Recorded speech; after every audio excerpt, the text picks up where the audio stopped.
नमस्कार. आज आपण एका अशा राजकीय घडामोडीचं विश्लेषण करणार आहोत जिने महाराष्ट्राच्या राजकारणात खळबळ उडवून दिली आहे. विचार करा, राज्याचे मुख्यमंत्री सलग 2 वेळा दिल्लीला जातात आणि गृहमंत्री अमित शहा त्यांना भेटतच नाहीत. असं यापूर्वी कधी घडलं होतं का? अजिबात नाही. मग नेमकं असं काय घडलंय की ज्यामुळे महायुतीतली ही ठिणगी उडाली आहे? आज आपण उपलब्ध माहितीच्या आधारे याच रहस्यमय राजकीय खेळीचा उलगडा करणार आहोत. चला तर मग थेट मुळाशी जाऊया.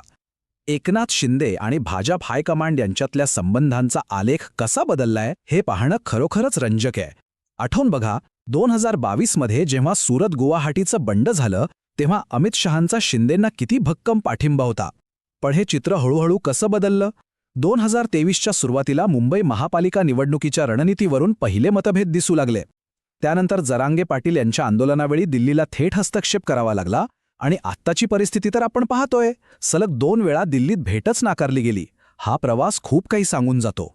आणि याच सगळ्या प्रवासातून एक अत्यंत कळीचा प्रश्न निर्माण होतो, तो म्हणजे भाजपसाठी एकनाथ शिंदेंची गरज आता खरोखरच संपली आहे का, की शिंदेंनी स्वतःच्याच राजकीय हट्टामुळे स्वतःला या कोंडीत पकडून दिले? उपलब्ध माहितीच्या आधारे आपण या प्रश्नांची काही थेट आणि स्पष्ट उत्तरे शोधणार आहोत.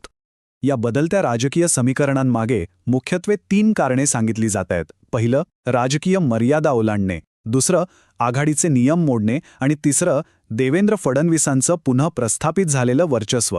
एक एक करून पाहूया. सुरुवात करूया पहिल्या कारणापासून, म्हणजेच राजकीय मर्यादा ओलांडणे आणि महत्त्वाकांक्षेचा पेच. हा मुद्दा अतिशय उत्तम प्रकारे 2 पक्षांची कार्यपद्धती स्पष्ट करतो. बघा, भाजपमध्ये हायकमांडच्या आदेशापलीकडे काहीही नसतं. देवेंद्र फडणवीस यांचं उदाहरण घ्या ना. त्यांनी पक्षाचा आदेश मानून लगेचच उपमुख्यमंत्रीपदाची शपथ घेतली.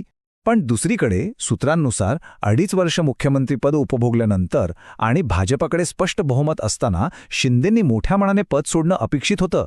पण तसं घडलं का? नाही. उलटं उपमुख्यमंत्री होणं हा शिंदेंना अपमान वाटला. त्यांनी सत्ता तर सोडली नाहीच, पण राज्य भाजपचीच कोंडी केली. राजकीय विश्लेषकांच्या मते ही अतिशय आत्मघाती खेळी असू शकते. आणि याच परिस्थितीमुळे राजकीय वर्तुळात एक अतिशय खळबळजनक तुलना केली जात आहे. ती म्हणजे एकनाथ शिंदे हे दुसरे उद्धव ठाकरे होऊ लागलेत. आठवतंय ना, 2014 ते 2019च्या काळात शिवसेनेने भाजपाला कसं सातत्याने बॅकफूटवर टाकण्याचा प्रयत्न केला होता आणि शेवटी त्यातूनच युती तुटली.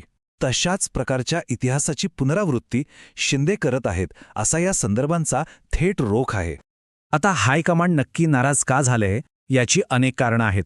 शपथविधीला लावलेला विलंब, मुंबई महापालिका निवडणुकीत स्वतःच्याच नगरसेवकांना हॉटेलमध्ये ठेवणं, चक्क भाजपच्याच उमेदवारांना आपल्या पक्षात प्रवेश देणं, साताऱ्यात जिल्हा परिषदेवरून भाजपसोबत घेतलेला पंगा आणि भर म्हणजे मिसिंग लिंक प्रकल्पाचं उद्घाटनापूर्वीच स्वतःकडे श्रेय घेण्याचा प्रयत्न.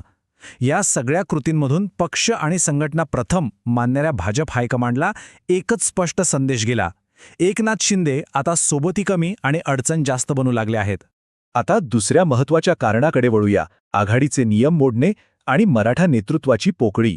राज्याच्या राजकारणात मराठा मनी आणि मसल पॉवर, म्हणजे थोडक्यात ताकद आणि पैसा, हे कसं विभागलं गेलं होतं हे समजून घेणं गरजेचं आहे. सुरुवातीला हा सगळा जोर अजित पवार गट आणि एकनाथ शिंदे गट यांच्यात प्रामुख्याने विभागलेला होता. हे मराठा राजकारणाचं एक अत्यंत महत्त्वाचं समीकरण होतं. आता इथे एक अतिशय अनअपेक्षित आणि वेगळा दावा उपलब्ध माहितीच्या स्रोतांमध्ये करण्यात आला आहे. तो दावा असा आहे की अजित पवारांच्या अचानक निधनानंतर मराठा राजकारणात एक मोठी नेतृत्वाची पोकळी निर्माण झाली. आपण केवळ संदर्भातील माहितीचं विश्लेषण करत आहोत आणि या दाव्यानुसार या कथित पोकळीमुळेच पुढच्या राजकीय घडामोडींना अचानक खूप वेग आला. याच पोकळीच्या पार्श्वभूमीवर महायुतीत एक अत्यंत कडक नियम लागू करण्यात आला होता: नो पोचिंग नियम. अमित शहा आणि देवेंद्र फडणवीस यांनी हा स्पष्ट आदेश दिला होता की भाजप आणि शिंदेंच्या शिवसेनेने राष्ट्रवादीचे नेते फोडण्याचा प्रयत्न करू नये. यामागे उद्देश अगदी स्पष्ट होता. दादांनी महायुतीला साथ दिली आणि त्यांच्याच पाठीत खंजीर खुपसून त्यांचा पक्ष फोडला असा संदेश जनतेत जाऊ नये. पण प्रत्यक्षात काय घडलं? एकनाथ शिंदेंनी हायकमांडचा हा नो पोचिंग नियम अक्षरशः कचऱ्याच्या डब्यात फेकून दिला. त्यांनी राष्ट्रवादीच्या क्षेत्रात थेट घुसखोरी सुरू केली. आनंद परांजपे यांसारख्या नेत्याला पक्षात प्रवेश दिला, साताऱ्यात मकरंद पाटील यांना आघाडीच्या मर्जीविरुद्ध ताकद दिली आणि संजय शिरसाट यांच्यासारखे नेते तर उघडपणे राष्ट्रवादीला लक्ष्य करू लागले. राजकारणाची स्पेस काबीज करण्यासाठी शिंदेंनी आघाडीचे सगळे नियम धाब्यावर बसवले, हे या उदाहरणांवरून स्पष्ट होतं. आता वळूया तिसऱ्या आणि अत्यंत निर्णायक कारणाकडे, फडणवीसांचं पुन्हा वर्चस्व आणि नेतृत्व सिद्ध करणे. हायकमांडचा विश्वास पुन्हा जिंकण्याचा देवेंद्र फडणवीसांचा हा प्रवास थक्क करणारा आहे. विचार करा, 2019 पासून त्यांच्या दिल्लीतल्या बदलीच्या अफवा उठत होत्या. त्यांनी त्या सहन केल्या. जरांगे पाटलांचं महाकाय आणि आक्रमक आरक्षण आंदोलन त्यांनी हाताळलं.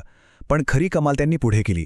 लोकसभेत बसलेल्या फटक्यानंतर त्यांनी विधानसभेत पक्षाला विक्रमी बहुमत मिळवून दिलं आणि सुरुवातीच्या रोषानंतरही मराठा मतांची योग्य ती मोट बांधली.